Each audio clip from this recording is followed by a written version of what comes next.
All right, damn it. This has been going on for 2 weeks now. I have had this damn shadow work journal pushed down my throat every 3 seconds on TikTok. And I said, you know what? I'm going to try it out and see what it's really hitting for. This is the first thing that I've ever purchased off of a TikTok shop. So come on, y'all know how we do. Sit down and let's talk. Now, I'm not going to lie. I thought that this journal might have been some like capitalistic BS. I did until I started working on it. And let me tell you, when I say that I had to wait until I stopped crying to make a video about this book. From the very first couple pages, number one, I felt attacked. I felt so attacked. And the book is, while it's like a really thin journal, whatever, it's still about 130 pages. I saw somebody say that there wasn't any numbered pages in here. That's not the truth. Every few pages are numbered, but because I'm me, like I counted from the blank pages to the end of the book, and it's roughly about 130 pages. So I got the journal a couple days ago, and I just officially started working on it just yesterday. And I am going to share a couple of things that I've started doing in the workbook in the spirit of being full transparent. But I'm not going to share everything because y'all not going to be up in my business like that. I know y'all nosy. But I will say about this journal, it is something that you should, once you start, you need to commit to it.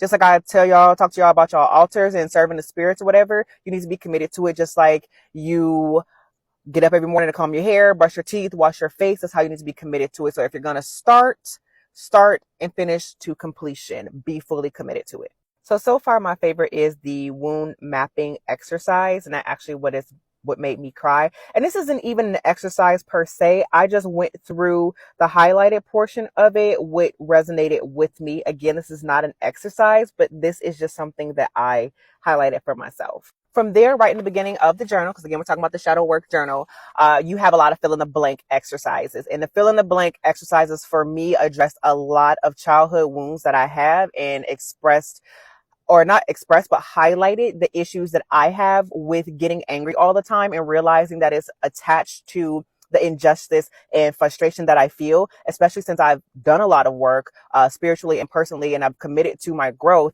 and I've gone over and beyond to communicate the things that I need from certain adults, realizing that I am still attracting the certain people in my life as far as relationship goes, and I'm not really fully addressing those wounds. So here we have some of the reflection questions I'm going to go over with you, some things that I wrote. And it says, why am I sometimes seduced into victim mentality? And as you can see, I wrote, accountability can be difficult when I don't want to admit that I ignore my intuition and red flags. I really just want to see the good in people. Another question I will go over with you guys, it says, what kind of thinking do I need to adopt in order to step outside of my limited beliefs and focus on what excites me? And see, I wrote, ridding myself of this westernized concept of ownership. We don't own anyone. Love is freedom. Practice the law of detachment while continuing to love fearlessly.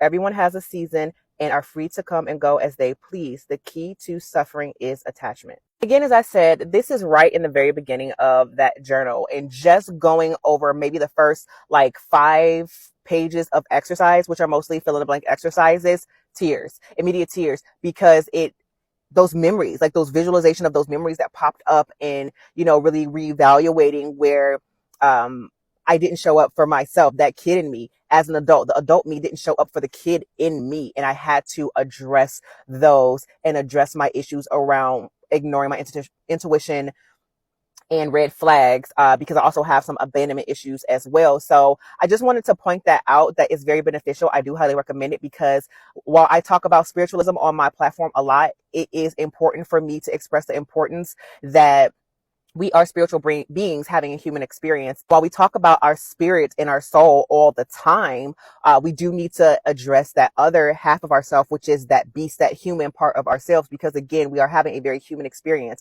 These things that we went through in our life has happened to us. We have to address them, and balance is in all things. And when we don't address these things, we see the exposure that comes out and shows up every day in our lives, in our relationships, jobs, things like that. Russell Simmons is a perfect example of this. Somebody who presented himself to the world as this spiritual person who meditates and, do a lot of self-care and this, that, and the other. And then his daughters and his ex-wife expose the shadow work that he needs to do in order to fully be an evolved, elevated, spiritual being having a human experience. So I highly recommend the shadow work journal.